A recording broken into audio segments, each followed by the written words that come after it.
I handed her the keys, and she looked at me like I'd just saved her life. But instead of rushing to her blind date, she said something I never expected. "What time do you close tonight?" That was 3 hours ago. 3 hours since she walked into my shop with a dying engine and a desperate look in her eyes. I'm not the kind of guy people notice. I fix cars. I get dirty. I go home alone. My life is simple, quiet, predictable. I own a small auto repair shop on the edge of town, the kind with oil stains on the concrete and a flickering neon sign that says Mike's Garage in faded red letters. It's not much, but it's mine. I inherited it from my uncle 5 years ago, and I've been keeping it alive ever since. Barely. Most days, I'm under a hood by 7 in the morning, hands black with grease, radio playing old rock songs I've heard 1,000 times. I don't mind the solitude. I prefer it, actually. People are complicated. Cars make sense. You diagnose the problem, you fix it, and it runs. Simple. But nothing about that Saturday afternoon was simple. She came in around 2. I was finishing up an oil change on Mrs. Henderson's sedan when I heard the sound of a struggling engine outside. It coughed, sputtered, and then died completely. I wiped my hands on a rag and walked out to see a silver Honda Civic sitting in front of my shop, hood still vibrating from the rough stop. The driver's door opened, and she stepped out. I don't know what I expected, but it wasn't her. She was wearing a cream-colored dress, the kind that looked too nice for a Saturday afternoon in a place like this. Her dark hair fell just past her shoulders, and she had this look on her face, something between panic and frustration. She glanced at her phone, then at the car, then at me. "Please tell me you can fix this," she said. Her voice was soft but urgent, like she was holding back something bigger. "Depends on what's wrong with it," I said, walking over. "What happened?" "I don't know. It just started making this horrible noise, and then it died. I need it fixed. Like now." I glanced at the clock on the wall inside the shop. It was 2:15. "Got somewhere important to be?" I asked. She hesitated, then nodded. "Yeah, in about 2 hours." 2 hours, I repeated. "That's tight." "I know. I'm sorry. She stopped, rubbing her forehead. "I have this thing. A date. A blind date. And I'm already freaking out about it. And now my car." She let out a small, frustrated laugh. "This is a disaster. A blind date." I felt something sink in my chest, something I didn't want to acknowledge. "Let me take a look," I said, keeping my voice neutral. "Pop the hood." She reached inside the car and pulled the lever. I lifted the hood and leaned in, scanning the engine. It didn't take long to spot the issue. The serpentine belt was shredded, hanging in pieces. The car had probably been making noise for a while before it finally gave out. "Your belt's gone," I said. "I can replace it, but I need to check if it damaged anything else when it broke." She bit her lip. "How long will that take?" "An hour. Maybe less." She looked relieved, but only for a second. Then the worry crept back in. "Okay," she said quietly. "Okay, that's fine. I can still make it." I nodded and grabbed my toolbox. She stood there for a moment, watching me, like she wasn't sure what to do with herself. "You can wait inside if you want," I said, nodding toward the small office. "There's a chair. Coffee's old, but it's free. Thanks." She walked inside, and I got to work. I tried to focus on the engine, but my mind kept drifting. A blind date. She was nervous about a blind date. That meant she didn't know the guy. That meant she was single. That meant, stop it, I told myself. Just fix the car. But I couldn't stop thinking about the way she looked when she stepped out of that car, the way her voice softened when she said she was freaking out. There was something real about her, something unguarded. Most people who come into my shop treat me like I'm invisible. A service. A means to an end. But she looked at me like I was a person. I worked quickly, removing the damaged belt and inspecting the pulleys. Everything else looked fine. I grabbed a replacement belt from my stock and started threading it through the system. Inside the office, I could see her sitting in the old chair by the window, scrolling through her phone. She kept glancing at the time, then back at the screen. Her leg bounced slightly, a nervous habit. She was anxious. Really anxious. I wondered what kind of guy she was meeting. Probably someone with a clean office job, a nice car, a planned future. Someone who didn't spend his days covered in grease. The thought made my chest tighten. I finished installing the belt and started the engine. It roared to life, smooth and steady. No more sputtering. No more dying. I let it run for a minute, listening for any irregularities, but it sounded perfect. I walked back inside, wiping my hands on a rag. You're all set, I said. She looked up, surprised. Really? That fast? Belt replacement. It was simpler than I thought. She stood, relief flooding her face. Oh my God, thank you. Seriously. You have no idea how much I needed this to work out. No problem, I said. That'll be $65. She pulled out her wallet and handed me her card. I ran it through the old machine on the desk, and while we waited for it to process, she looked around the shop. How long have you been doing this? She asked. Fixing cars? Most of my life. Owned this place for about 5 years. It's nice. Feels real. I didn't know what to say to that, so I just nodded. The machine beeped, and I handed her the receipt. She took it, folded it carefully, and slipped it into her purse. Then she looked at me, really looked at me, and for a moment, neither of us said anything. I should go, she said finally. I need to get ready. Yeah, good luck with the date. It felt wrong saying it, but what else could I say? She smiled, but it didn't quite reach her eyes. Thanks. She turned to leave, and I watched her walk toward the door. My hands were still covered in grease. My shirt had oil stains. I smelled like gasoline and metal. And she was walking out of my life to meet some guy who probably had his whole world together. But then she stopped. She turned around, and there was something different in her expression now. Something uncertain. Can I ask you something? She said. Sure. Do you think blind dates are a good idea? I blinked, caught off guard. I don't know. Never been on one. Me neither, she said. This is my first. My friend set it up. She said I needed to put myself out there more. She laughed softly, but it sounded forced. I don't even know what he looks like. That's kind of the point, isn't it? I guess. But it feels weird. Like I'm supposed to be excited, but I'm just nervous. And not the good kind of nervous. I didn't know what to say. I could feel something shifting in the air between us, something fragile and uncertain. Why'd you say yes? I asked. She looked down at her hands. Because I'm tired of being alone. And I thought maybe this would be different. Maybe I'd meet someone who actually sees me. The way she said it made my heart ache. I think anyone would be lucky to meet you, I said before I could stop myself. She looked up, surprised. I cleared my throat, suddenly aware of how that sounded. You seem like a good person. That's all. She smiled, and this time it was real. Soft. Genuine. You do too, she said. Silence fell between us again, but it wasn't uncomfortable. It was something else. Something I didn't have a name for. I should really go, she said, but she didn't move. Yeah. Another pause. What's your name? She asked. Mike. I'm Emma. Nice to meet you, Emma. You too. She turned again, and this time she made it to the door. Her hand was on the handle when she stopped one more time. Mike. Yeah. What time do you close tonight? My heart skipped. 7, I said. She nodded slowly, like she was thinking about something. Then she looked at me, and I saw it, the conflict in her eyes. The choice she was making in real time. What if I didn't go to this date? She said quietly. I stared at her. What? What if I stayed here instead? Emma, you don't. I know I don't have to. But I want to. She stepped away from the door, back toward me. I've been sitting in that chair for the last hour, watching you work, and I realized something. I don't want to meet some stranger my friend thinks I'll like. I don't want to sit across from someone and pretend to be interested while I count down the minutes until I can leave. Then why go? I don't know. Because it's what you're supposed to do, right? You're supposed to try. You're supposed to put yourself out there. She shook her head.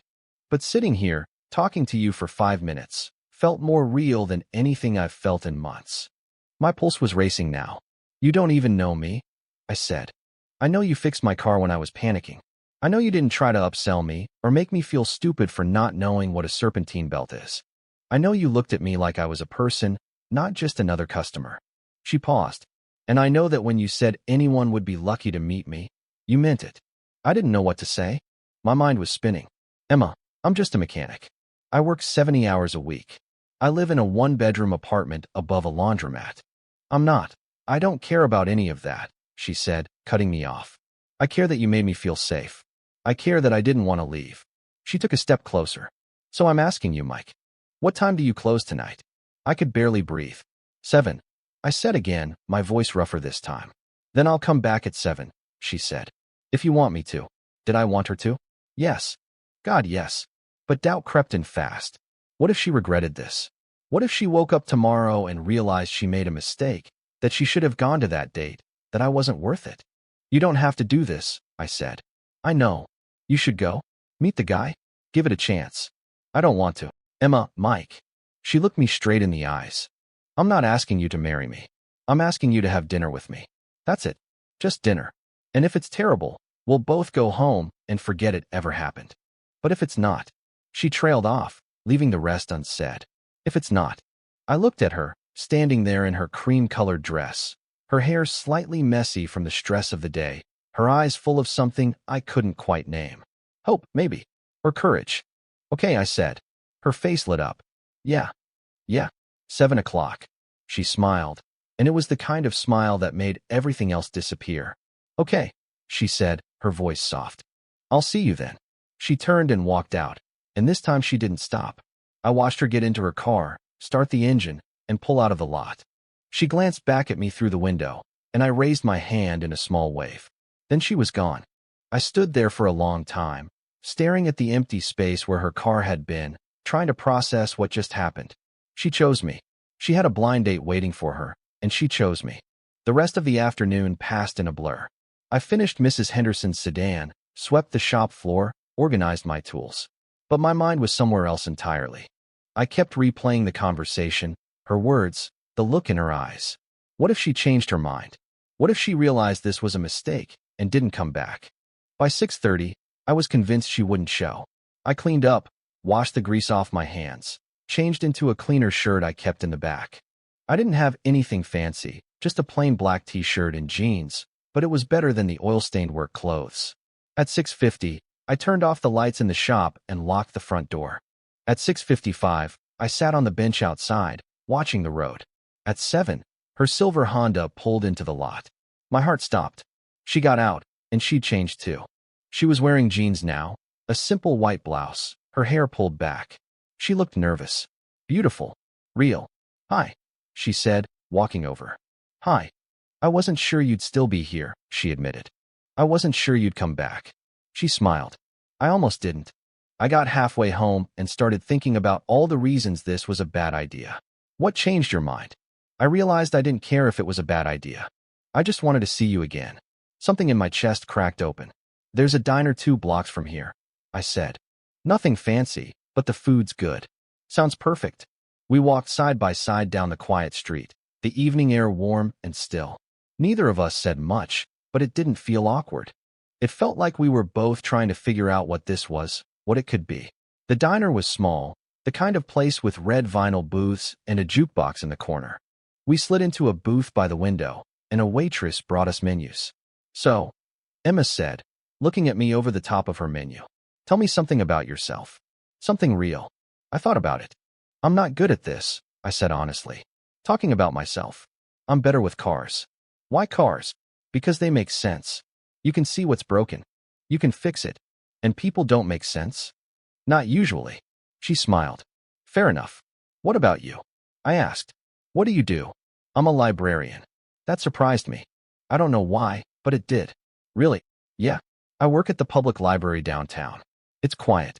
Predictable. Safe. You like it? Most days. She paused. Sometimes I feel like I'm hiding there. Like I'm too scared to do anything else. Hiding from what? She looked down at her menu. Life, I guess. Real connection. Risk. Is that why you said yes to the blind date? Partially. I thought maybe if I forced myself to take a risk, I'd feel alive again. But the whole drive over to your shop, I just felt empty. Like I was going through the motions. And now, she met my eyes. Now I feel awake.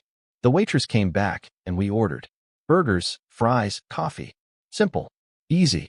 But it didn't feel simple. Every word, every glance, every small silence felt heavy with meaning. We talked for hours. About everything and nothing. She told me about growing up in a small town in Ohio, about her parents, about the books she loved. I told her about inheriting the shop, about my uncle, about the quiet satisfaction of fixing something with my own hands. At some point, the conversation shifted. Can I ask you something? She said. Sure. Why did you tell me to go to the date? I hesitated. Because I didn't think I was what you were looking for. Why not? Look at me, Emma. I'm a mechanic. I don't have a degree. I don't have a career plan. I work with my hands, and I go home smelling like oil. You're a librarian. You're smart. You're kind. I stopped, realizing I was saying too much. I'm what? Out of my league. She stared at me, and then she did something I didn't expect.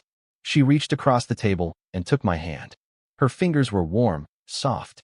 Mine were rough, scarred from years of work. But she didn't pull away.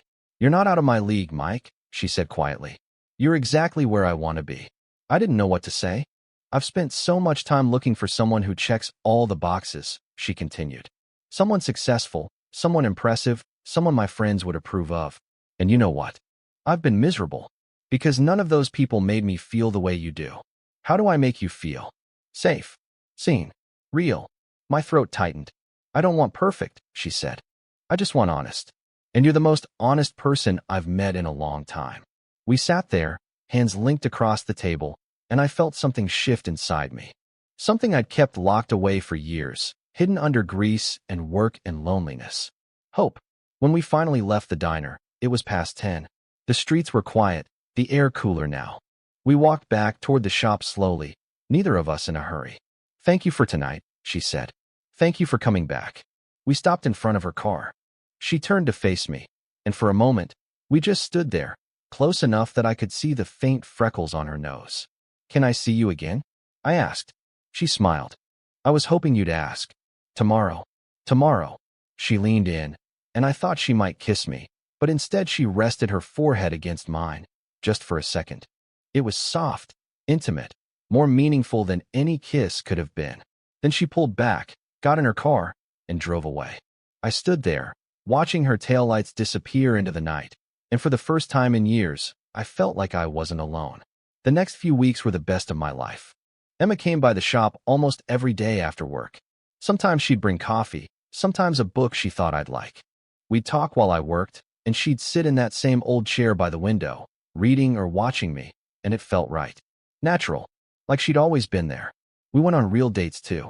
Movies, dinners, walks through the park. Nothing fancy, nothing complicated. Just us, learning each other, piece by piece. But as much as I wanted to believe this could last, doubt lingered. One night, about a month in, we were sitting on the hood of my truck behind the shop, looking up at the stars. She was leaning against me, my arm around her shoulders, and everything felt perfect. My friends keep asking about you, she said. What do you tell them? That you're wonderful. And what do they say? She hesitated. They're skeptical. Because I'm a mechanic. Because they don't know you. I felt the familiar weight settle on my chest. Maybe they're right to be skeptical, I said quietly. She pulled away, looking at me. What do you mean? Emma, I can't give you the life you deserve. I work constantly. I barely make enough to keep the shop running. I can't take you on fancy trips or buy you nice things or, stop, she said, cutting me off. I don't care about any of that. You say that now, I mean it, Mike. Her voice was firm. I don't need fancy trips. I don't need nice things. I need someone who sees me. Someone who makes me feel like I matter. And that's you. But what about no? She shook her head. No buts. I know what I want. And I want you. Exactly as you are. I looked at her, at the fierce determination in her eyes, and something inside me finally let go. The fear, the doubt, the voice that kept telling me I wasn't enough. She wanted me. Not some version of me. Not some future possibility. Just me. I kissed her then, and it felt like coming home. Months passed. We fell into a rhythm, a life together. She moved some of her things into my apartment, even though it was small and above a laundromat. We started talking about the future, about what it could look like. It wasn't perfect. We had fights, disagreements, moments of frustration.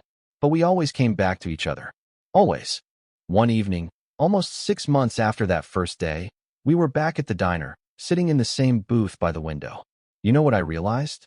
Emma said, stirring her coffee. What? If my car hadn't broken down that day, I would have gone on that blind date.